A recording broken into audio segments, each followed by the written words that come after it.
Hello, friends. I'm back, slowly but surely. Emphasis on the slowly.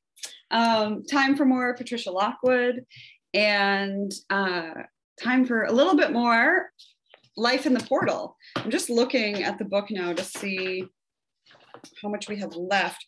I think we have maybe this reading and one more before we enter part 2 of this book. But I will go ahead and read for a little bit more from where we left off in the portal. For a moment, if she allowed herself, she could even feel exhilarated to think she had been manipulated in this way, that all the thickness, clumsiness, ploddingness she had ever felt in her biological vehicle could be overwritten. She was not those things. She was not her own slowness. She wasn't trapped, rooted in her provincial ignorance and her regional mispronunciations, pinned to one place. She was an instantaneous citizen of the flash of lightning that wrote across the sky, "I know." Our enemies.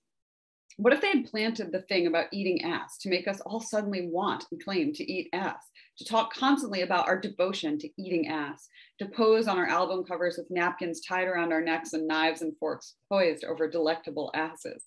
God, it was genius. No swifter way to bring down the supposed citizens of the free world than to transform them to a nation of ass eaters. Had they made us weak with intermittent fasting? Had they wasted our evenings with the detective show that no one could understand? Had they done this to make American novels bad for a time? Were they distracting our anarchists with polyamory and meal replacement drinks so nothing could get done?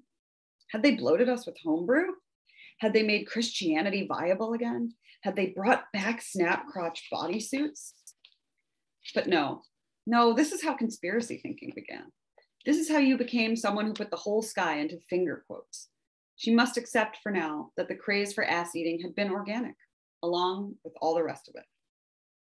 You could write it, she had said to the man in Toronto. Someone could write it, but all writing about the portal so far had a strong whiff of old white intellectuals being weird about the blues with possible boner involvement. 60-year-old cartoonists had also tried to contend with the issue, but the best they could do was sad doodles of a person with a phone for a face who was scrolling through like a tiny little face in his hand. When she was away from it, it was not just like being away from a body, but a warm body that wanted her. The way when she was gone from it, she thought so longingly of my information. Oh, my everything I never knew I needed to know.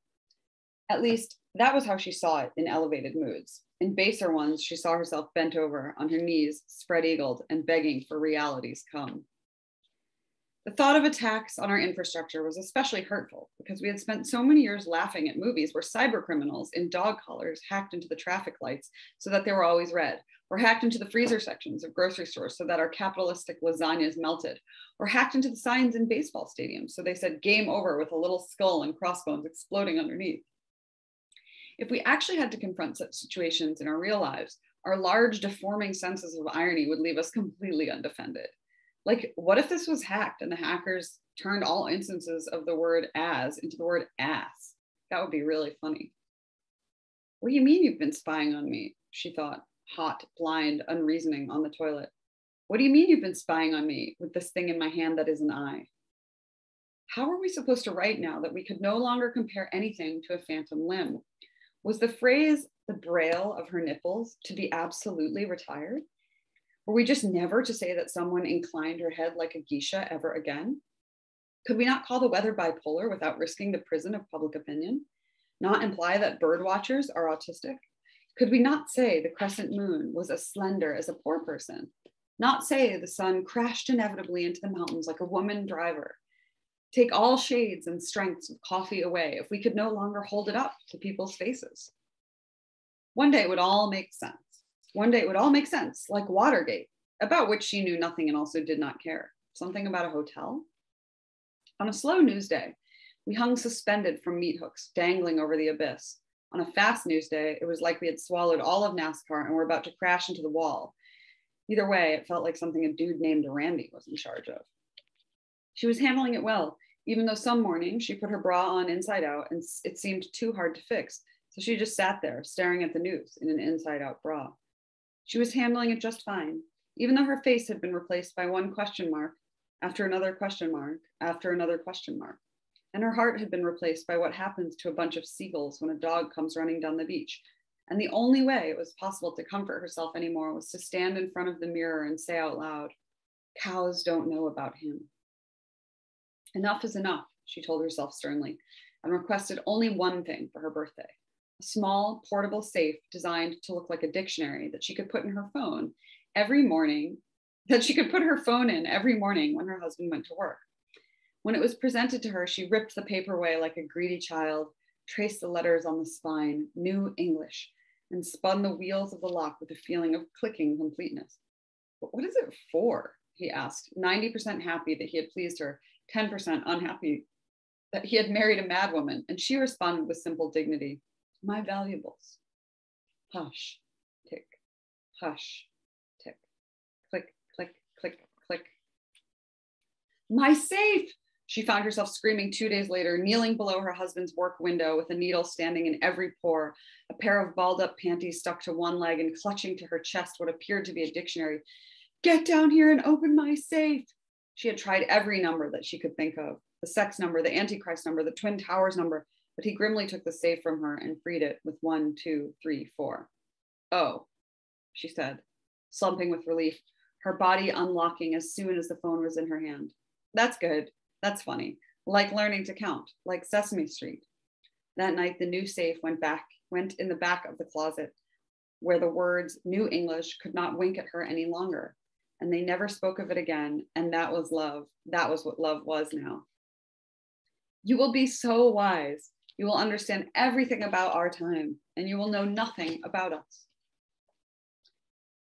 She had a crystal egg up her vagina. Having a crystal egg up her vagina made it difficult to walk, which made her thoughtful, which counted as meditation. "You know, it actually works," she told her husband when he was startled late at night by the crystal egg. When she set the portal down, the thread tugged her back toward it. She could not help following it. This might be the one that connected everything, that would knit her to an indestructible coherence.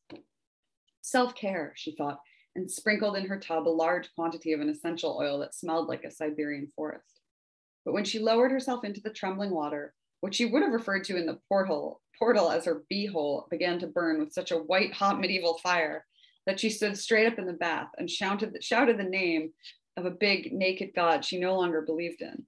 And as strong rivers flowed off her in every direction, she did not remember the conditions of the modern moment at all.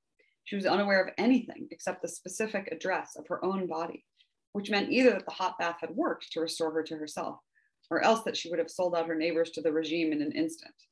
One or the other. Another thing that pointed to her being a possible good German was that she could never decide which part of a Crosby, Stills, and Nash song to sing. She just went for the next available note. This said dark things about her latent tendency toward collaboration, as did the fact that when it came right down to it, she really, really liked Crosby, Stills, and Nash. Frightening, too, was her suggestibility. Back in 1999, she had watched 5 episodes of The Sopranos and immediately wanted to be involved in organized crime. Not the shooting part, the part where they all sat around in restaurants. Worst of all, there was the incident. When she was 8, she had been exploring a creek with her little sister and brother and had idly dropped a pebble into a hollow tree trunk. The day set up a high-pitched whine. The horizon rolled into a cloud. The sun grew a stinger and bees swarmed. They were in her eyes, ears, armpits, fair hair. She stumbled over the creek bank, windmilling her arms, and raced home. But by the time she reached her front door, the bees had reversed neatly back into their hive. The welts melted off her body. It was as if it had never happened. An hour later, her mother said, "Honey, where?" And together they ran to them, her sister's body flung over her brother's, both of them nearly stung to death, waiting for the help that was sure to come. Honey, where? All right, what a section. I like when she talks about what's happened to writing and the novel now. But some of these moments are really dark too. And obviously there's sort of this humorous touch on some of that darkness. So pretty wild.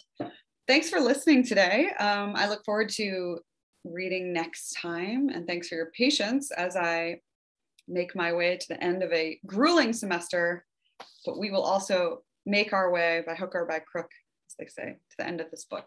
So take care. Bye.